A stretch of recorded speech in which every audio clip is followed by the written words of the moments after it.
Welcome everyone, welcome back to the series tutorial about the blueprint networking and more specifically multiplayer lobby. In this video we're going to build the open and joining session logic.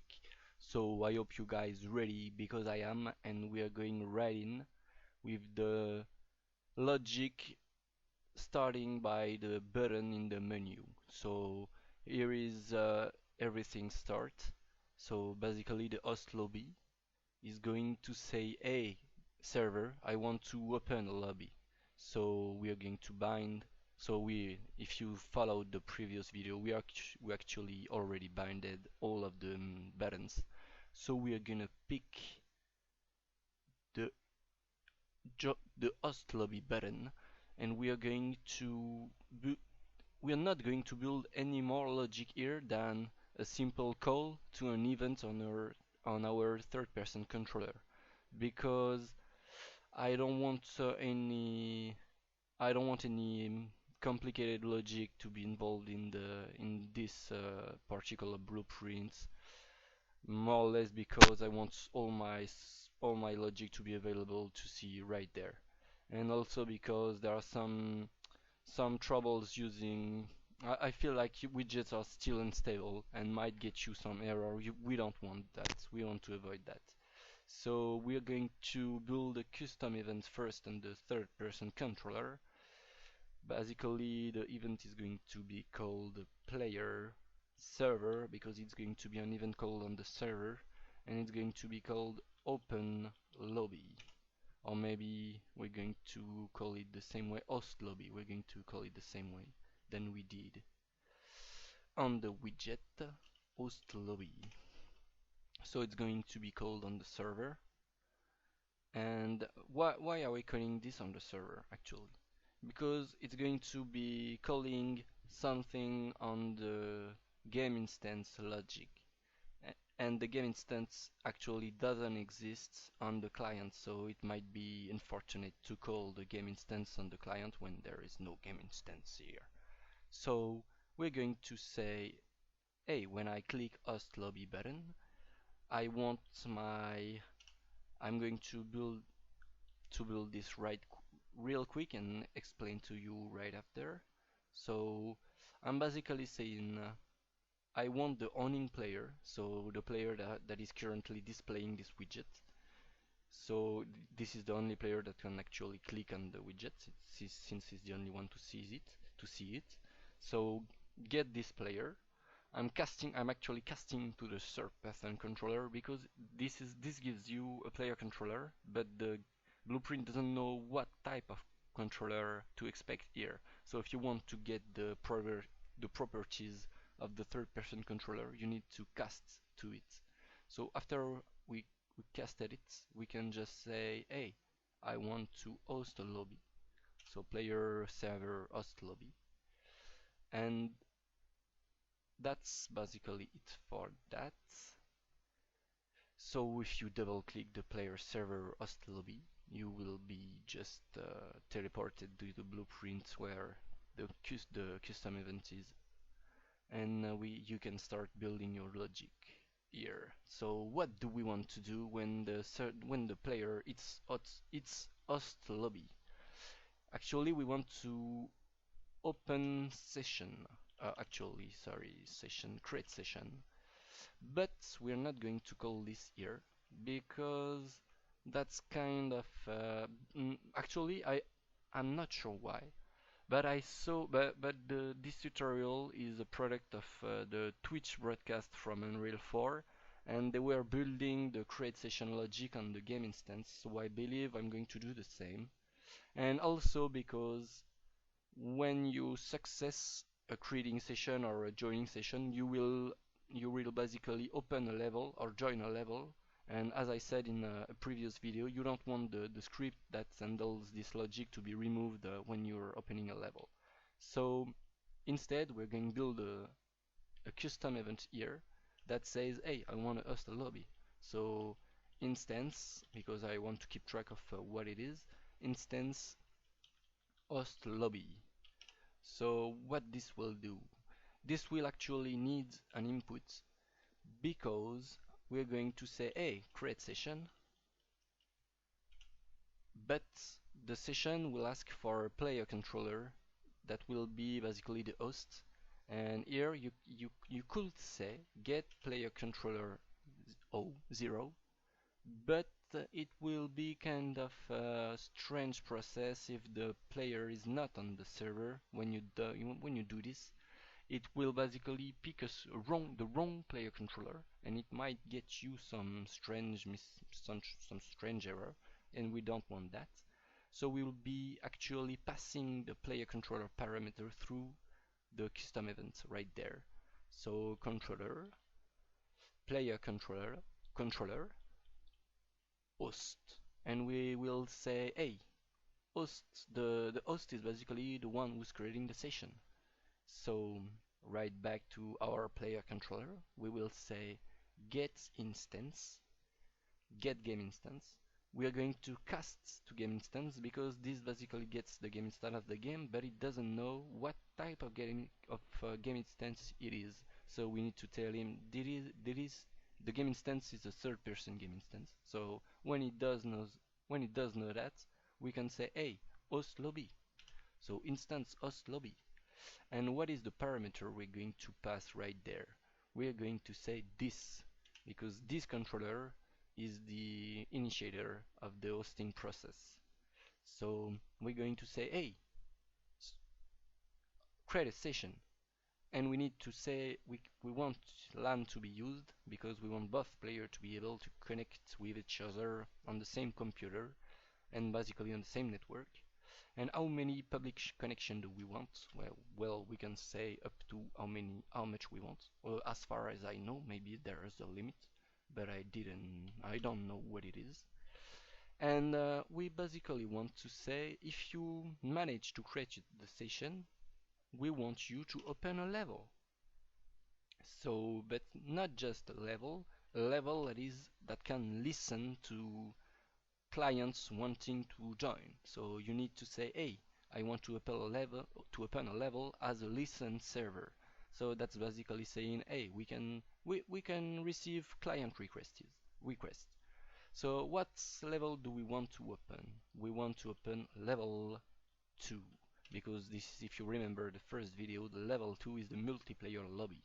I'm going to dig into that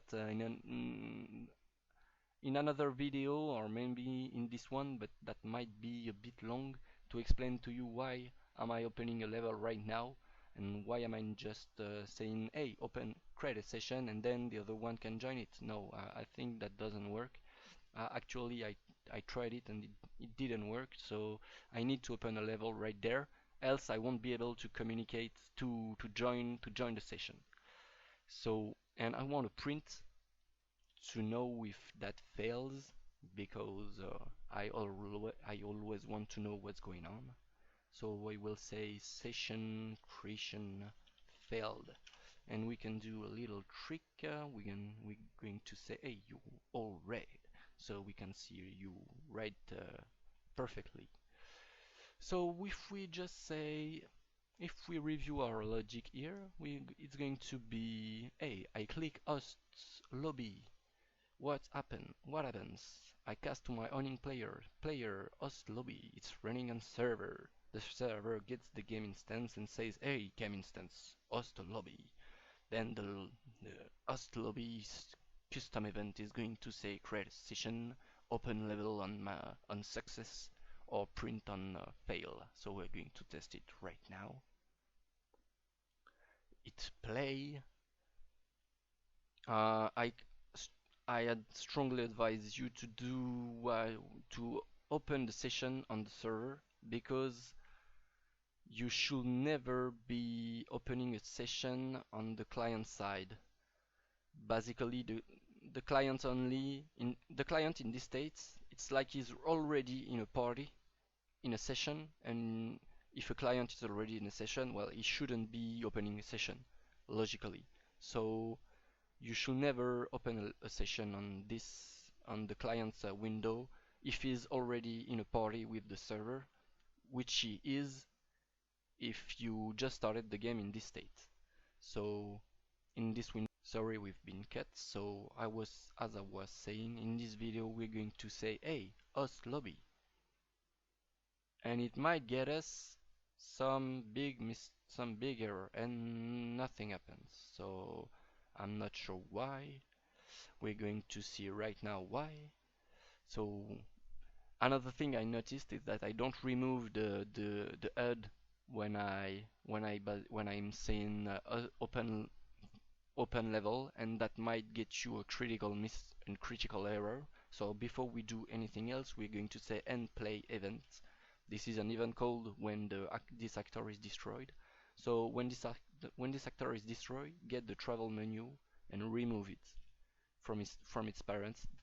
That's basically to avoid any critical error you might get when opening a level.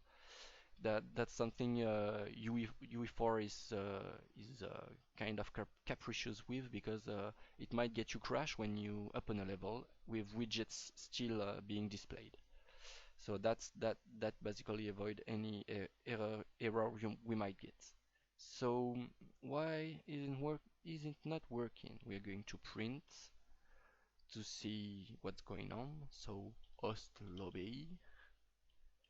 We're going to say maybe the cast failed. So oh, maybe that's it. Maybe we forgot to say what game instance we want actually. I'm going to check right now in project settings, map and mods. Game instance class none. That was the mistake. So I don't know why the game instance class we chose in an oh, critical crash. Critical crash. Wonderful. So I'm going to reopen it. I don't know why it crashed or why it did it remove the reference from the game instance, but I think we might be able to just pick it again. So project settings, map and mods, game instance class. Up, no, feels like it just don't like it at all. So I think I'm just going to remove to delete this game instance class. Maybe maybe there's actually too many game instance. Yeah, that's it. That was the problem. I, as you see, I'm going to close the project. So I thought that the problem might come from the fact that that the garbage collection in Unreal kind of failed to delete all the references of the game instance.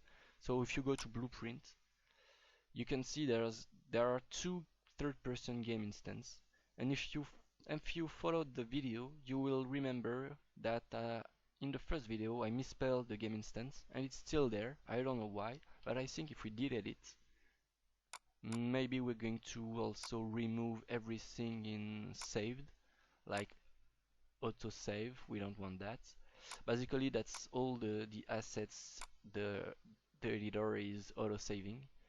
So we're going to open it again, and fortunately the bug will disappear. I think that will come from that. We're going to open the game instance before we set up the project settings again, because we might have deleted the good, actually the game instance we built the logic on previously. So if we open the third game instance, no, there's actually our blueprint just there. So project settings, map and mods, game instance class none, up. Okay guys, I'm going to check it out real quick and I get back to you as soon as possible. Oh, okay guys, so we are back at it. I managed to fix the issue. I'm not sure if it works in game right now, but at least I can pick my game instance. So I had to delete the previous game instance.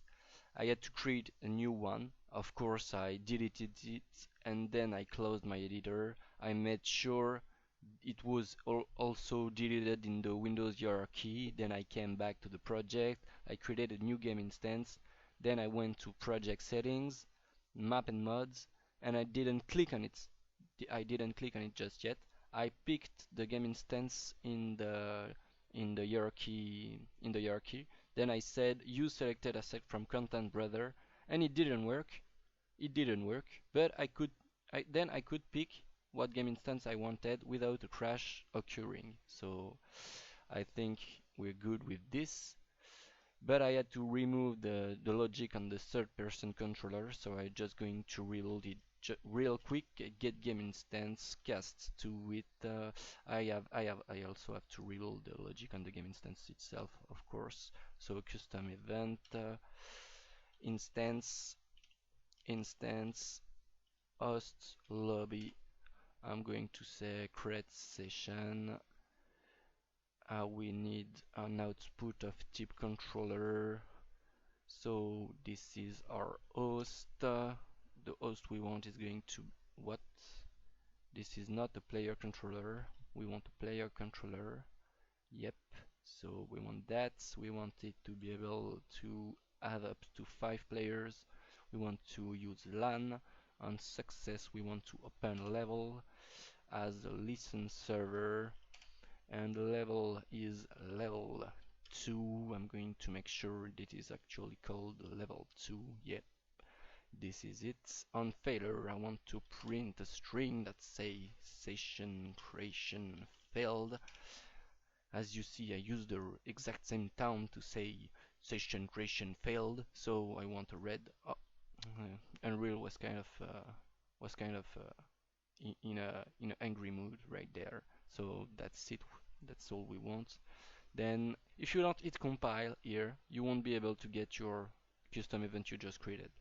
So you need to compile everything you create if you want to use it on another blueprint.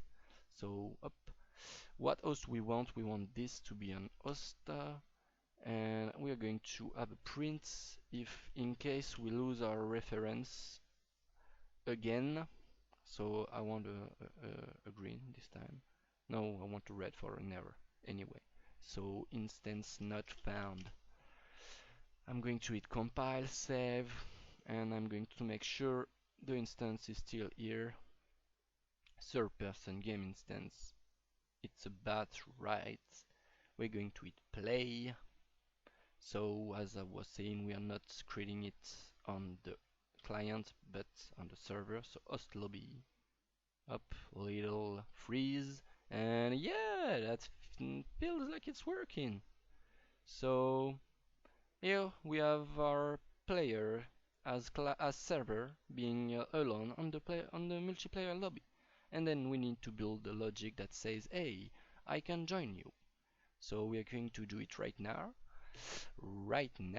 So it's also going to be on the third person game instance, so we can already create our custom events. Instance join lobby.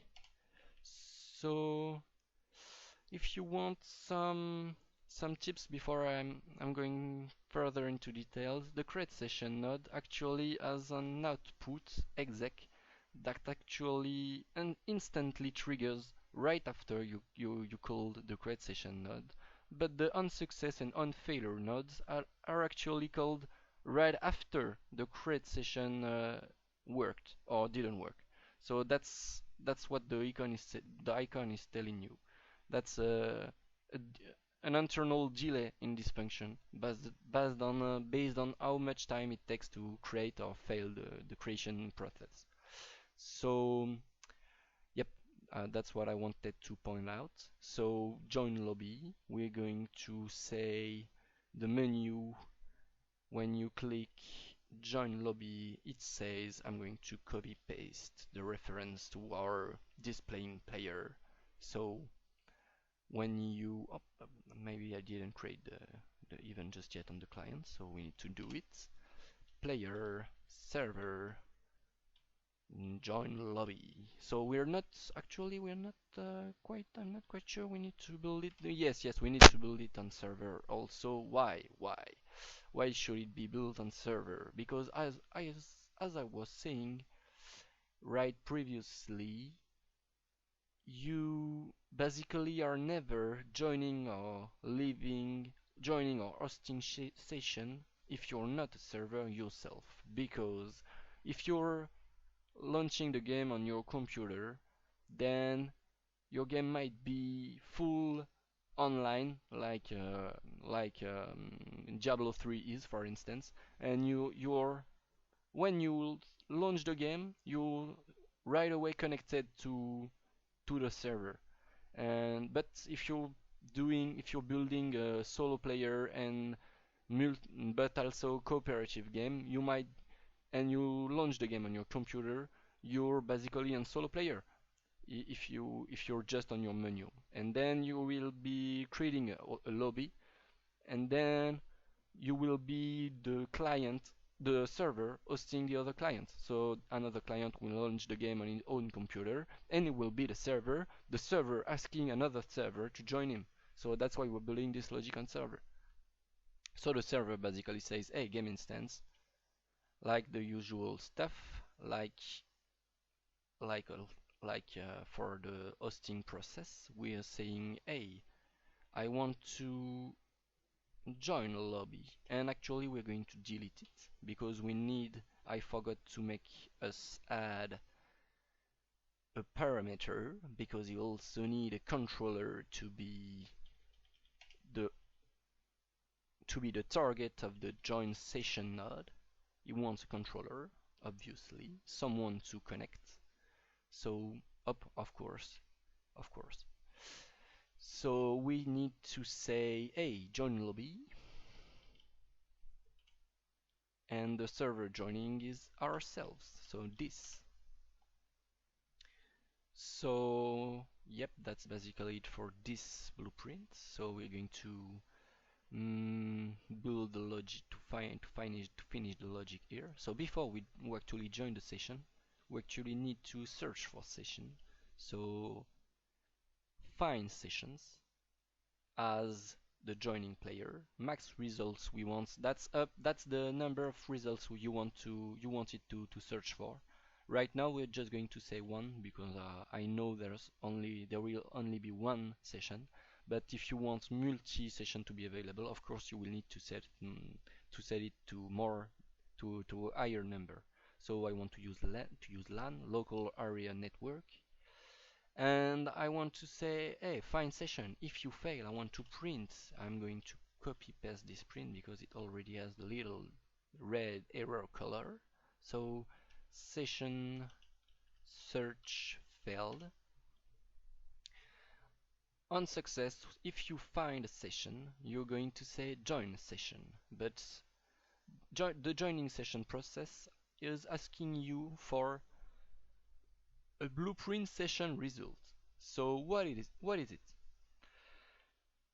The find session node is actually giving you a result output being an array of blueprint session result structures. So if this node find a session online, it will be inside this array.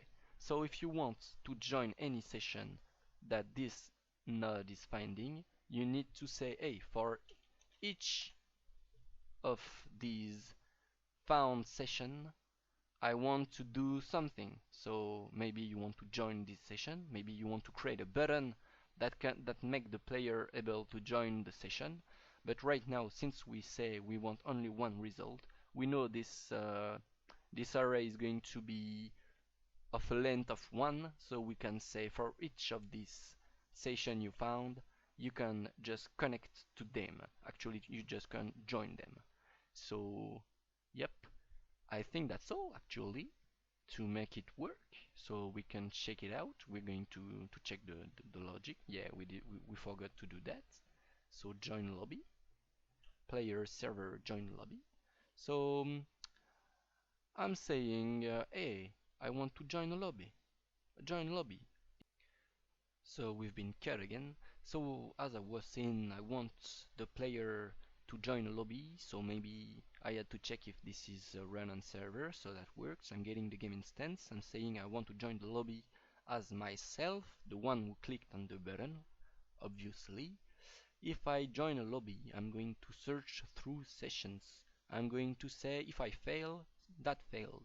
I'm going to say if it's success, search through search through every session found in this array and connect to it. Since there is I forced the max number of session found to 1, this obviously works pretty well. So I can just check it out. It's play and say, hey server, hey server, host a lobby. So that works. And we can say, hey client, join a lobby. This is searching. You can add some print text to check it out. Yeah, that works. That perfectly works. So that's nice. That's nice, guys.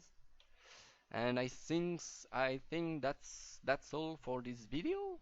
Obviously, this is kinda long. I'm sorry. There has been some bug, but we hopefully managed to get through them successfully.